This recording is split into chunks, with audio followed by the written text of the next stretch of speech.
Trump ഇറാന് അന്ത്യശാസനം നൽകുമ്പോൾ ലോകത്തിന്റെ കാതിൽ മരണമടി കൂട്ടത്തോടെ മുഴങ്ങുകയാണ്. എവിടെ ആക്രമണം ഉണ്ടായാലും ആണവായുധങ്ങൾ അടക്കം കയ്യിലുള്ള ലോകരാഷ്ട്രങ്ങൾ തമ്മിൽ കൊമ്പ് കോർക്കുന്നത് ഒരു രാജ്യത്തിന് മാത്രമല്ല, ഭൂമിക്ക് തന്നെ ഭീഷണിയാണെന്നതാണ് ഭീകരമായ യാഥാർത്ഥ്യം. ഇറാനെ തൊട്ടാൽ ഭീകരമായ പ്രത്യാഘാതം ഉണ്ടാകുമെന്ന് മുന്നറിയിപ്പുകൾ ഉയരുമ്പോൾ ലോകരാഷ്ട്രീയത്തിൽ വലിയ ചർച്ചയായ ഒരു സങ്കല്പം പലർക്കും മനസ്സിൽ വീണ്ടും ഭീതി വിതയ്ക്കുന്നു. ഇറാൻ, റഷ്യ, ചൈന എന്നിവർ ഒരുമിച്ച് അമേരിക്കയെ നേരിട്ട് ആക്രമിച്ചാൽ ലോകത്ത് എന്ത് സംഭവിക്കും? ഈ ചോദ്യത്തിന്റെ ഉത്തരത്തിൽ സൈനിക ശക്തിയും സാമ്പത്തിക ബന്ധങ്ങളും അന്താരാഷ്ട്ര കൂട്ടുകെട്ടുകളും മനുഷ്യന്റെ നിസ്സഹായ അവസ്ഥയും ഉൾപ്പെടുന്ന ഒരു വലിയ ചിത്രം കാണേണ്ടതുണ്ട്. ആദ്യം സൈനികപരമായ നിലപാട് പരിശോധിക്കുമ്പോൾ അമേരിക്ക ലോകത്തിലെ ഏറ്റവും വലിയ സൈനിക ശക്തിയാണ്. അമേരിക്കയുടെ വ്യോമസേന, നാവികസേന, ആണവായുധ ശേഖരം, സാങ്കേതിക വിദ്യ എന്നിവയൊക്കെ വളരെ ശക്തമാണ്. ലോകമെമ്പാടുമുള്ള സൈനിക താവളങ്ങളും ഉപഗ്രഹ നിരീക്ഷണ സംവിധാനങ്ങളും അമേരിക്കയ്ക്ക് വലിയ മുൻതൂക്കം നൽകുന്നു. എന്നാൽ റഷ്യയുടെ ആണവശക്തിയും ചൈനയുടെ വൻ സൈന്യവും വ്യവസായ ശേഷിയും ഇറാന്റെ മിഡിൽ ഈസ്റ്റിലെ തന്ത്രപരമായ സ്വാധീനവും ഒരുമിച്ചാൽ അത് അമേരിക്കയ്ക്ക് വലിയ വെല്ലുവിളിയായിരിക്കും. ഇത്തരമൊരു യുദ്ധം ആരംഭിച്ചാൽ ആദ്യം നടക്കുക സൈബർ ആക്രമണങ്ങളായിരിക്കും.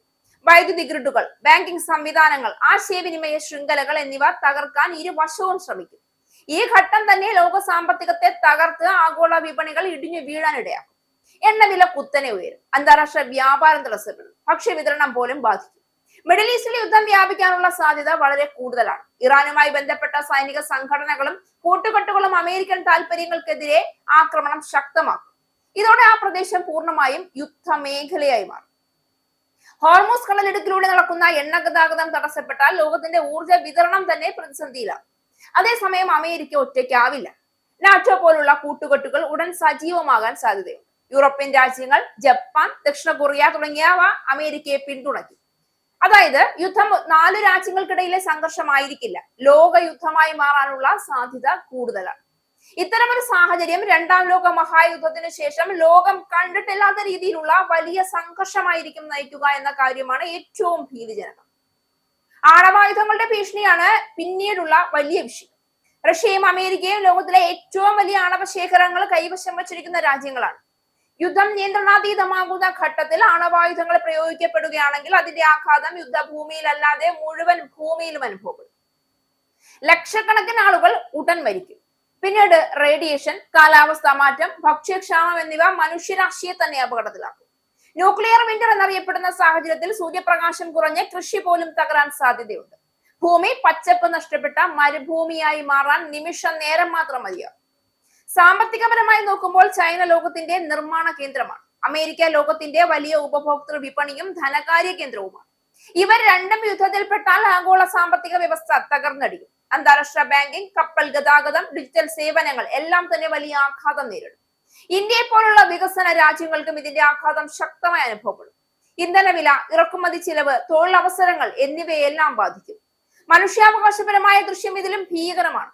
യുദ്ധം തുടങ്ങുന്ന നിമിഷം മുതൽ അഭയാർത്ഥികളുടെ ഒഴുക്ക് ആരംഭിക്കും. നഗരങ്ങൾ നശിക്കും, ആശുപത്രികൾ നിറയും. സാധാരണ ജനങ്ങളാണ് ഏറ്റവും കൂടുതൽ ദുരിതം അനുഭവിക്കുക. യുദ്ധം ജയിക്കുന്നവരില്ല, നഷ്ടം മാത്രം കൂടുതലായിരിക്കുമെന്ന സത്യമാണ് ചരിത്രം പല തവണ തെളിയിച്ചിരിക്കുന്നത്. യാഥാർത്ഥ്യത്തിൽ ഇത്തരമൊരു നേരിട്ടുള്ള ആക്രമണം നടക്കാനുള്ള സാധ്യത വളരെ കുറവാണ്. കാരണം വലിയ ശക്തികൾക്കിടയിൽ പരസ്പര നാശഭീഷണി എന്ന ആശയം നിലനിൽക്കുന്നു. ആരെങ്കിലും വലിയ ആക്രമണം ആരംഭിച്ചാൽ ഇരുവശവും തന്നെ നശിക്കുന്നുവെന്ന തിരിച്ചറിവാണ് യുദ്ധം തടയുന്ന പ്രധാന ഘടകം. അതിനാൽ നേരിട്ടുള്ള സമ്പൂർണ്ണ യുദ്ധത്തിന് പകരം സാമ്പത്തിക സമ്മർദ്ദം, പ്രോക്സി യുദ്ധങ്ങൾ, സൈബർ പോരാട്ടങ്ങൾ, നയതന്ത്ര സമ്മർദ്ദങ്ങൾ എന്നിവയാണ് സാധാരണയായി നടക്കുന്നത്, അല്ലെങ്കിൽ ഇനി നടക്കാൻ പോകുന്നത്. ഇറാൻ, റഷ്യ, ചൈന എന്നിവർ ഒരുമിച്ച് അമേരിക്കയെ ആക്രമിക്കുന്ന സാഹചര്യം ലോകത്തെ തന്നെ നടുക്കുന്ന മഹാപ്രതിസന്ധിയിലേക്കായിരിക്കും നയിക്കുക. സൈനികമായ അതൊരു ഭീകര സംഘർഷം, സാമ്പത്തികമായ ആഗോള തകർച്ച, മാനുഷിക ദുരന്തം, ഇങ്ങനെയായിരിക്കും ഫലം. അതുകൊണ്ട് തന്നെ ലോകശക്തികൾ തുറന്ന യുദ്ധത്തിന് പകരം നയതന്ത്രവും നിയന്ത്രിത സംഘർഷവുമാണ് സാധാരണയായി തിരഞ്ഞെടുക്കുന്നത്. ഇവിടെയും അതുതന്നെ പ്രത്യാശിക്കാം.